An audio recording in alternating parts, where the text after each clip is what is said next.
नमस्ते। चलिए आज बात करते हैं सेहत से जुड़े एक ऐसे खामोश दुश्मन की जो अक्सर हमारे शरीर में बिना दस्तक दिए ही घर बना लेता है। कई लोग इसका सामना करते हैं और उन्हें पता तक नहीं होता। हम बात कर रहे हैं प्री डायबिटीज की, जिसकी असली जड़ है इंसुलिन रेजिस्टेंस। अच्छा, एक सवाल है, क्या कभी ऐसा महसूस हुआ है कि दोपहर में बढ़िया चावल रोटी या कुछ मीठा खाने के बाद एकदम से सुस्ती छा जाती है? ऐसा लगता है बस थोड़ी देर सो लिया जाए। ये बहुत आम लगता है ना, पर असल में ये एक छोटा सा सिग्नल हो सकता है कि हमारा शरीर ब्लड शुगर को संभालने में थोड़ी मशक्कत कर रहा है।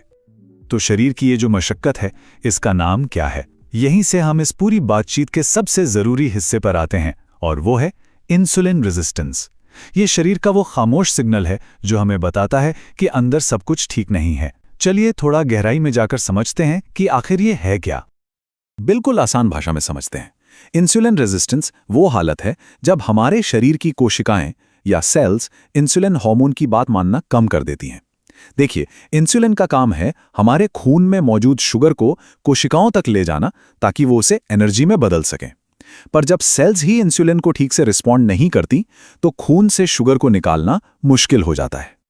चलिए एक सेहतमंद शरीर और इंसुलिन रेजिस्टेंस वाले शरीर में फर्क देखते हैं। एक हेल्दी शरीर में इंसुलिन एक चाबी की तरह काम करता है। यह कोशिकाओं का ताला खोलता है और शुगर अंदर चली जाती है। ब्लड शुगर लेवल बढ़िया रहता है। लेकिन इंसुलिन रेजिस्टेंस में वो चाबी ठीक से काम नहीं करती, तो शरीर को वही ताला खोलने के लिए और ज्यादा इंसुलिन बनाना पड़ता है। नतीजा, खून में शुगर का लेवल लगातार बढ़ा रहता है, जो आगे चलकर बड़ी बड़ी बीमारियों की नींव रखता है। और देखिए, सबसे डरावनी बात यही है, इंसुलिन रेजिस्टेंस के अक्सर कोई खास लक्षण दिखते ही नहीं हैं। ये चुपचाप अंदर ही अंदर बढ़ता रहता है। हो सकता है कभी कभी थोड़ी थकान लगे या थोड़ा वजन बढ़ जाए, जिसे हम अक्सर नॉर्मल समझकर अनदेखा कर देते हैं।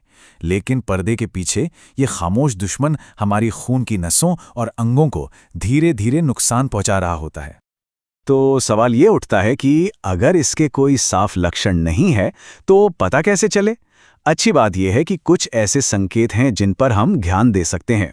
तो चलिए अब उन 5 संकेतों की बात करते हैं जिनसे एक छोटी सी सेल्फ चेकलिस्ट बनाई जा सकती है। ये सेल्फ चेकलिस्ट 5 चीजों पर टिकी है। पहला तो है शरीर का एक नाप, यानी कमर का साइज। फिर हैं शरीर के कुछ रिएक्शंस, जैसे खाने के बाद नींद या थकान महसूस होना। इसके अलावा वजन किस तरह बढ़ रहा है और क्या परिवार में किसी को डायबिटीज है, इन बातों पर गौर करना भी बहुत जरूरी है। तो पहला और सबसे अहम संकेत है कमर का नाप। पेट के आसपास जो चर्बी जमा होती है, जिसे विसरल फैट कहते हैं, वो इंसुलिन रेजिस्टेंस का एक बहुत बड़ा कारण है। तो अगर कमर का घेरा 85 सेंटीमीटर से ज्यादा है तो ये एक वार्निंग साइन हो सकता है। और अगर यही नाप 90 सेंटीमीटर से ज्यादा है तो ये हाई रिस्क का संकेत माना जाता है। देखिए, बात सिर्फ वजन की नहीं है, बात यह है कि फैट शरीर में जमा कहाँ हो रहा है, क्योंकि अंदरूनी अंगों के पास जमा चर्बी सेहत के लिए कहीं ज्यादा खतरनाक होती है। इन खतरों और संकेतों के बारे में सुनकर थोड़ी चिंता हो सकती है, लेकिन सबसे जरूरी और अच्छी खबर यह है कि इस हालत को न सिर्फ कंट्रोल किया जा सकता है, बल्कि पूरी तरह से पलटा भी जा सकता है। तो चलिए अब कुछ ऐसे आसान और दमदार तरीकों के बारे में बात करते हैं जो इसमें मदद कर सकते हैं। पहला और सबसे असरदार तरीका है इंटरमिटेंट फास्टिंग। ये कोई मुश्किल डाइट नहीं है, बल्कि खाने का एक तरीका है। इसमें हम दिन को 2 हिस्सों में बांटते हैं, एक खाने का समय और एक उपवास का। इसका सबसे पॉपुलर तरीका है 16-8, मतलब दिन के 16 घंटे कुछ नहीं खाना और बाकी 8 घंटे की विंडो में अपना खाना पूरा करना। तो ये काम कैसे करता है? बहुत ही शानदार तरीके से।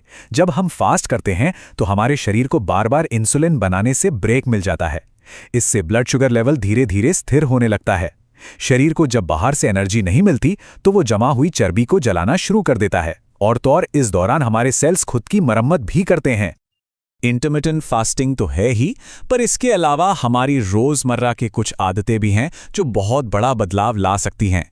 चलिए अब एक नजर डालते हैं अपनी रोज की रोकथाम की योजना पर। ये आदतें छोटी हैं, पर इनका असर बहुत बड़ा है। इन आदतों को अपनाना बहुत आसान है। देखिए, कुछ चीजें कम करनी है, जैसे मीठे बिस्किट्स और कोल्ड ड्रिंक्स। कुछ बेहतर चीजें चुननी है, जैसे सफेद चावल की जगह ब्राउन राइस। और कुछ नई आदतें जोड़नी है, जैसे खाने के बाद 10-15 मिनट टहलना और देर रात को खाने से बचना। साथ में रेगुलर हेल्थ चेकअप से बहुत बड़ा फर्क पड़ सकता है। तो सबसे बड़ी बात यह है कि शुरुआत करने के लिए कोई सही समय नहीं होता। आज, अभी यही सही समय है। हमारे शरीर में खुद को ठीक करने की एक कमाल की ताकत होती है।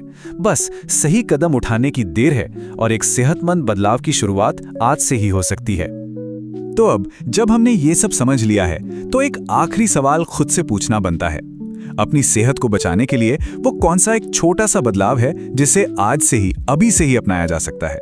चाहे वो शाम की चाय से चीनी कम करना हो या खाने के बाद थोड़ी देर टहलना। याद रखिए, हर छोटा कदम मायने रखता है।